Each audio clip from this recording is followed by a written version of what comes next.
పనిచేస్తున్నాయి, నీ మనసు ఎట్ట పనిచేస్తున్నది. ప్రతివాడు మాటలోనే ఉన్నాడు. ఏది కాదు మాయ, ఇదంతా మాయే కదా. మరి ఈ మాయని నువ్వు ఎలా వాడుకుంటున్నావు? కల్తీ తీసేసి వాడుకుంటున్నావా, లేకపోతే రూపనామాలు నమ్మి అభిప్రాయ దృష్టితో వాడుకుంటున్నావా, నేను నాది అనే నమ్మకాలు ఉండి వాడుకుంటున్నావా అనేది ఎవరికై వాడికి అర్థం అవ్వాలి. అర్థమై ఇప్పుడు ఎవరికై కొంతమంది ఏమంటారు, పైకి మేము బాగానే ఉన్నామండి అంటారు. బాగానే ఉన్నారో లేదో లోపల వాళ్ళకే తెలియబడాలి. బాగానే ఉంటే బాగానే ఉంటుంది, రేపు ఫలితం కూడా బాగానే ఉంటుంది, జన్మ లేకుండా పోతుంది. బాగా లేకున్నామని పైకి చెబితే ఏం లాభం? ఎవరు నప్పిస్తారు ఇక్కడ?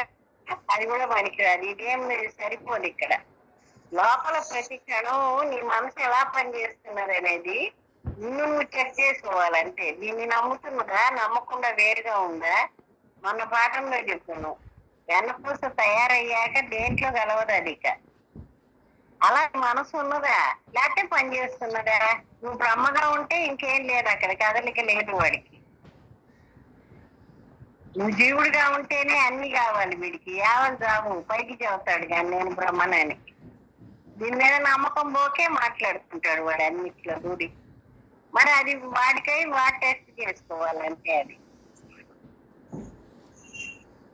ఇది అనుభవ పాఠమే. కానీ గురువు గారు చెప్పినట్టు ఏ పండుగ ఉన్నావు అనేది నీళ్ళు చూసుకోవాలి. మరి ఇక్కడ మాయతో కలిసి ఉన్నావా, మాయని చూసేవాడిగా ఉన్నావు, అసలు మాయని వాడుకుంటున్నా దానికి నీకు సంబంధం లేకుండా ఉంటే అప్పుడు నువ్వు పరమాత్మగా ఉన్నాడు. మనసు అక్కడ ఏ స్పందనలు లేకుండా ఉంటే, ఖాళీగా ఉండి ఈ మాయని వాడుకుంటే నువ్వు కరెక్ట్ గా ఉన్నట్లు. ఏ సుభాషిని అంతే కదండి. మరి ఎప్పుడు మనసు ఖాళీ అయితే, మనసు ఖాళీగా ఉండి ఇంద్రియాలు పనిచేస్తాయి. అప్పుడు నేను లేడు, నాది లేదు, వీడే లేదు, వీడు చచ్చిపోయాడు అన్నాడు. అందుకే ఖాళీ అయిపోయాడు. ఖాళీ అయిపోయి ఖాళీలో నుంచి మాట్లాడుతున్నాడు, ఖాళీలో నుంచే పని చేస్తున్నాడు. పని వచ్చినప్పుడు పని చేసేటప్పుడు కూడా ఆ ఖాళీలోనే ఉండి ఇంద్రియాలు వాడుకుంటున్నాడు. అది కూడా అర్థం అవుతుంది మనకి. ఇంకా ఆ పని లేనప్పుడు, ఇంద్రియాలకు పని లేనప్పుడు ఇంకా మళ్ళీ ఖాళీగానే ఉంటాడు. అప్పుడు కర్మ తయారు కావట్లా. లేనప్పుడు అంతా ఏమవుతున్నది? కర్మగా తయారు కావడం. మళ్ళీ ఇంకో జన్మకు కావాల్సిందంతా నీకు తెలియకుండానే జరిగిపోతూ ఉన్నది ఇక్కడ.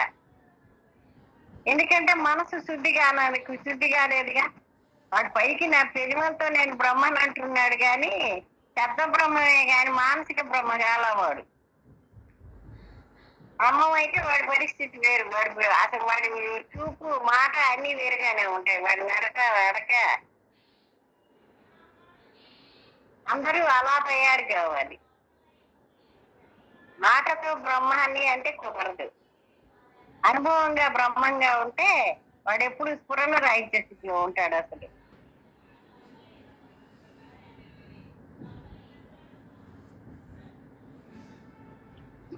ఇలా తెలిసి కర్ఫ్యూ పెట్టామనుకోండి, వాడు రావటానికి వీల్లేదు. వాళ్ళే వాళ్ళు ఉపాధి మీదకి వచ్చి రెచ్చగొట్టారనుకో, వీళ్ళు అక్కడికి వెళ్లకుండా అపనమ్మకం మీద ఉన్నారనుకో, వాళ్ళు నిర్ధారణ చేయరనుకో, ఇక ఎక్కడి వాళ్ళు అక్కడ ఉండిపోతారు. అంటే గాలి మనలో చెప్పండి. ఏంటంటే మనసు ఖాళీ అయిపోతే ఎక్కడ వాడు అక్కడ పడుకుంటాడు అంతే. ఇప్పుడు మీరు చెప్పినట్టు జ్ఞాని లాగా అంతే. అప్పుడు ఇంద్రియాలు ఏంటి, ఇంకా అక్కడ పని చేస్తాయి. చెప్తున్నాగా, కళ్ళు చూస్తాయి, చెవులు వింటాయి, నోరు మాట్లాడుతుంది. కానీ ఏది ఎంతవరకు అంతవరకే. అక్కడ ఆ పని వరకే మాట్లాడుతుంది. అది లేదు. ఒకవేళ మాయతో కలిసి పని చేసినా నమ్మకుండా మాట్లాడతాడు ఆ రెండు మాటలు కూడా. అప్పుడు కూడా దీనికి దానికి కనెక్షన్ ఏమి ఉండదు. ఎందుకంటే వీడికి అలవాటు అయిపోయింది అనేక జన్మల నుంచి మాయతో కలిసి పనిచేయటం. అందుకని నలుగురితో మాట్లాడినప్పుడు మాయ మాటలు మాట్లాడినా లేని దాని గురించి కలవకుండానే మాట్లాడతాడు, నమ్మకుండానే మాట్లాడతాడు. వీడికి ఎందుకంటే ఆ వ్యవహారం అలవాటు అయిపోయింది. ఎప్పుడైతే నిరంతర సమాధిలో ఉండి వాడు విడివడిపోయాడో అలాంటి వాడు కూడా ఇప్పుడు ఈ సంసారంలో ఉన్నాము, చుట్టాలు వచ్చారు అనుకున్నాం, వాళ్ళతో ఏం మాట్లాడి జ్ఞానం మాటలు చేసి ఎవడింటాడు, మన మాట ఎవడికి కావాలి? అందుకని వాడితోటి వాడే రకంగా ఉన్నాడో అవే చెప్పాలి, ఆ కబుర్లే చెప్పాలి మనం. వాడు రాజకీయాలు, ఆఫీస్లో వాడు ఆఫీస్లో వాళ్ళని అడగాలి, వీళ్ళలో చుట్టాలు వస్తే వాళ్ళ కుటుంబానికి సంబంధించి ఈ గోలే ఇక. కానీ అప్పుడు కూడా ఈ మాయని వాడుకుండేటప్పుడు కూడా జ్ఞానం అనేవాడు ఎలా ఉంటాడంటే దాంతో కలవకుండా దీన్ని వాడుకొని అవతలికి పంపించి పారేస్తాడు. మరి అదంతా ఎట్లా మీ అందరికీ అనుభవంగా తెలియాలి. ఇది లేదు, ఇది ఉన్నది కాదు అని తెలుసుకొనే దాని మాటలు మాట్లాడతాడు. అమ్మ చెబుతుండే పొదుగుకులు అపనమ్మకం కలిగి ఉండండి అని, అదే అపనమ్మకం. మరి వీడి దృష్టిలో నిజంగా లేదు ఇది, కానీ దాని మాటలు బోర్డు చదువుతాడు. ఎందుకు? వీడికి తెలుసు ఏమేనాడవని ఈ మాటలు తెలుసు, కానీ వాటితోటి అవే మాట్లాడాలి, అవే అడగాలి, అవే మాట్లాడాలి, అవే ముచ్చట్లు చెప్పాలి. కానీ లోపల వీడు స్ట్రాంగ్ గా ఉంటాడు కాబట్టి, ఖాళీలో ఉంటాడు కాబట్టి ఇవన్నీ అబద్ధాలని తెలుసు వాడికి. ఉపయోగం లేదని కూడా తెలుసు ఈ మాటల వల్ల, కానీ మాట్లాడాలి సమయాన్ని బట్టి, సంసారంలో ఉన్నాం కాబట్టి. కానీ అవి ఎప్పుడు కర్మ అంటుకుంటూ ఉంటుంది? నువ్వు విడిపెడితే పెరుగు తోడుకొని మజ్జిగ జిలికి వెన్నపూస తీసి ఒక దాంట్లో పెడితే నీళ్ళలో కలవదు, మజ్జిగలో కలవదు, ఇక బాగా వెన్న వస్తాయి. అలా నువ్వు ఉంటే అప్పుడు ఈ మాయ నిన్నేం చేయదు. లేకపోతే ఊరికినే పాలు నీళ్ళలా కలిసిపోతాడు. ఇది నిజమని నమ్మాడు కదా వాడి సాధన లేదు, నమ్మాడు. నమ్మిన వాడికి మరి వీడికి తెలియకుండానే కర్మ అంటుకుంటోంది.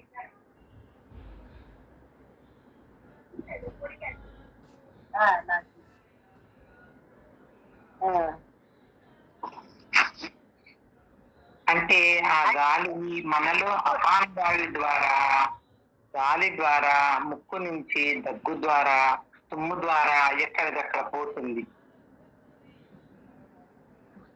పాత్ర శుభ్రం. మళ్ళీ ఒకసారి అంటే ఆ గాలి మనలో అపాన వాయువు ద్వారా, గాలి ద్వారా ముక్కు నుంచి, దగ్గు ద్వారా, తుమ్ము ద్వారా ఎక్కడిదక్కడ పోతుంది. పాత్ర శుభ్రం లేకపోతే పాలు పాడవుతాయి. అలా ఉపాధిని శుభ్రం చెయ్యాలి. అంటే ఎలా? ప్రతి ఊహ ఆవిరైపోవాలి. అంటే ఇక్కడ ఉండేటటువంటివి వస్తువు ఉండటం చేత బాగా విచారించాలి. అది ఎప్పుడు నిరంతర సమాధిలో ఉండగలడంటే ప్రతి ఊహ ఆవిరైపోతే. ఏ ఊహ ఉన్నా గాని వాడు పరమాత్మను ఉండలేడు. ఇప్పుడు మనకే స్వానుభవంగా తెలియబడుతున్నది కదా. గురువు గారు చెప్పిన మాటలు అనుభవంగా నాకే తెలియబడుతున్నది ఈ పాఠం అంతా చెప్పింది. మరి అంటే ప్రతి ఊహ ఆవిరైపోతే జీవుణ్ణి నేను నాగలక్ష్మిని అనేటువంటి ఊహ ప్రతిదీ చచ్చిపోతే, లేకుండా పోతే ఎప్పుడు ఇంకా పరమాత్మ స్థానంలోనే ఉండగలడు. ఏ ఊహ ఉన్నా గాని వాడి కిందకి లాక్కొస్తుంది. నేను పైన కూర్చోవాలన్నా లోపల ఉండేటువంటి ఊహ గాని, నమ్మకాలు గాని, విశ్వాసాలు గాని, వాసనలు గాని, మనం ఏ పేర్లన్నా పెట్టుకోండి వాటికి, అవి ఏమున్నా గాని నా సీట్లో కూర్చొని పోవు. ఇంట్లో గనక గబ్బిలాలు, ఎలుకలు, పాములు అవన్నీ ఉంటే వీడిని నేను సాధన చేసుకుంటానంటే ఓ రూమ్ లో వాటన్నిటిని వేసి వాడిని కూడా కూర్చోబెట్టి ధ్యానం చేయమంటే అవి ఎట్ట చేయి? నీలో ఉండే వాసనలు కూడా అంతే. నీలో ఉండే సంకల్పాలు, నీలో ఉండే ఊహలు, నీలో ఉండే విషయాలు నేను ధ్యానం చేసుకొని ధ్యానంలో నిలబడినవాడు. అందుకని ఏం చెప్పారు? పాలు పోయించుకోవాలంటే గిన్నె శుభ్రంగా ఉండాలి. గిన్నె శుభ్రంగా లేనటువంటి పాలు ఇరిగిపోతాయి. మనసు నీకు శుద్ధి లేకపోతే, చిత్తశుద్ధి లేని వాడు జ్ఞానానికి పనికిరాడు. ఆ మనసు పనికిరాదు ఇంకంతే. ఆ గిన్నె తోవితే గాని పనికిరా అన్నట్టు ఆ గిన్నె ఏంది? ముందు తోమబడాలి, తోమితేనే పాలు పోయించుకోవాలి. ఈ జ్ఞానం కూడా నిలబడాలంటే ముందు ఆ పాత్ర శుద్ధి కావాలి. మనసు శుద్ధి అయితేనే ఆ గురువు చెప్పినటువంటి వాక్యం ఏదైతే ఉందో అది నిలబడుతుంది, లేకపోతే నిలబడలేదు.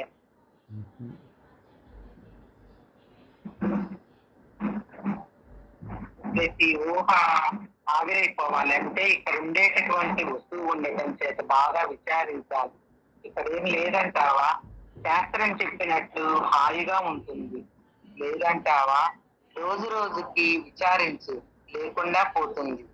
పరిస్థితులు వచ్చినప్పుడు విచారించుకుందాం, క్రమేణా పోతుంది. ఇలా వాయిదా వేస్తూ నిదానంగా వెళ్తావా, లేక గురువు చెప్పింది నమ్మి శబ్దం చెప్పటమేమిటి, అలా ఉండిపోవటమే నీ ఇష్టం.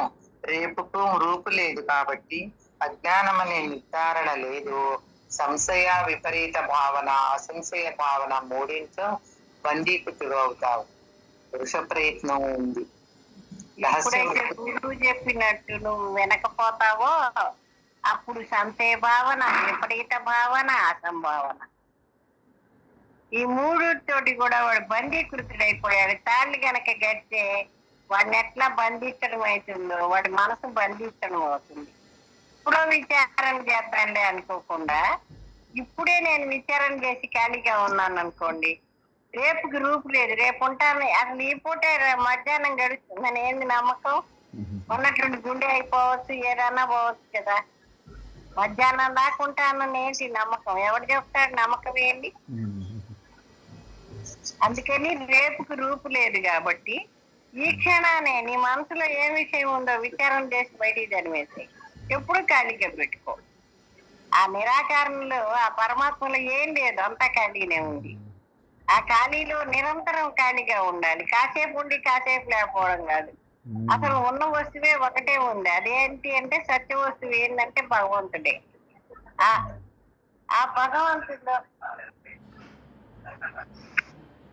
భగవంతుడిలో నువ్వు నిలబడితే ఖాళీనే, ఇంకంత ఏమీ లేదు అక్కడ. మరి అందుకని ఎప్పటికప్పుడు లోపల ఏముందో ఇసురు అవతల పారేయటమే. ఇప్పుడు పడేస్తేనే వాడు ఆ హాయిలో ఉండగలడు. దానికి పురుష ప్రయత్నం కావాలని చెప్తున్నారు. మామూలు ప్రయత్నం కావదు, విశ్వ ప్రయత్నం కావాలి. నీ శక్తి అంతా దానికే పెట్టాలి. పురుష ప్రయత్నం ఏది రహస్య వృత్తి పనికి రాదు. బుద్ధికి చీకట్లా ఉండటం అలవాటు కాబట్టి నమ్మకం ఎలా పెడితే అలా ఉన్నావు. వేదాంతం అంటే సంసారం కాదు, అజ్ఞానము కాదు. ఇలా విచారించుకోవాలి. నిర్గుణం గారికి అక్కరలేదు. ఆకాశం పైన ఉంది, ఆకాశం భూమి మధ్యలో ఉన్నాం. పుట్టామనుకుంటున్నాం, పోయామనుకుంటున్నాం, కష్టం అనుకుంటున్నాం, సుఖం అనుకుంటున్నాం. ఇక్కడవన్నీ శాశ్వతం కాదని తెలుసుకుని మూలానికి వెళ్ళటంలా, మూలాన్వేషణ చేయటంలా, మళ్ళీ వస్తాననేటటువంటి భయం లేకుండా చేయటంలా. అంటే వేయించిన గింజ కావాలి, మొలక లేకుండా పోవాలి. విభాగించిన జ్ఞానం దేవతల శరీరాన్ని వాడుకుంటూ యాత్రలు చేద్దాం, ఇది చేస్తే పుణ్యం అంటూ చేస్తాడు. ఏకాగ్రతకు ఇవన్నీ అవసరమే. బుద్ధి అలా నిర్ణయించింది. ఇలా బుద్ధిని దాటి వెళ్ళలేకపోతున్నాడు. అంటే సమాధికి వెళ్ళినా బుద్ధి లేకుండా లేదు, వైరాగ్యం లేదు, వైరాగ్య దృష్టి లేదు. ఇలా వైరాగ్యం లేకపోబట్టి కదా బుద్ధి వచ్చి కూర్చుంది, పాము భయం వచ్చింది. పాము భయం పోతే కానీ మోక్షం లేదు. గురువు గారు వైరాగ్యం లేనందువల్ల మనకి మోక్షం కలగట్లే. మనకి చచ్చిపోతాము మళ్ళీ పుడతాం అనే భయం మనకేం లేదు. హాయిగా దొరికినవి తింటున్నాము, ఇక్కడ ఉండేవి అనుభవించుకుంటున్నాము, జీవితం ఎంజాయ్ చేస్తున్నాం మనం హాయిగా. మనకేం సాగు భయం లేదు. మళ్ళీ గర్భోపనిషత్తులో చెప్పినట్టు గర్భనరకం అనుభవిస్తామన్న భయం లేదు. హాయిగా లైఫ్ ఎంజాయ్ చేస్తున్నాం. మళ్ళీ మానవ జన్మ వస్తుందో రాదో అని ముందు ఎంజాయ్ చేస్తున్నాం మనం. కానీ గురువు గారు ఏం చేస్తున్నారు? మానవ జన్మ వేసి చేసుకోవాకండి, వైరాగ్యం కలిగి ఉండండి అని ఆమె చెప్తున్నారు. మరి ఆ మాట వినటానికి కూడా మన మనసు యాక్సెప్ట్ చేస్తేగా ఇక్కడ అది వాడి శ్రద్ధని బట్టి వాడి వైరాగ్యాన్ని బట్టి ఉంది.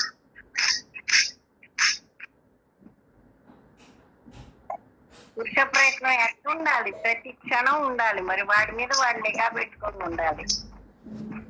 దేవుణ్ణి నిప్పు మీద కాలేస్తే తెలిసి వేసినా కాలుతుంది, తెలియకుండా వేసినా కాలేస్తుంది. ఇది అవుతుంది కదా, కాలుతాం కదా.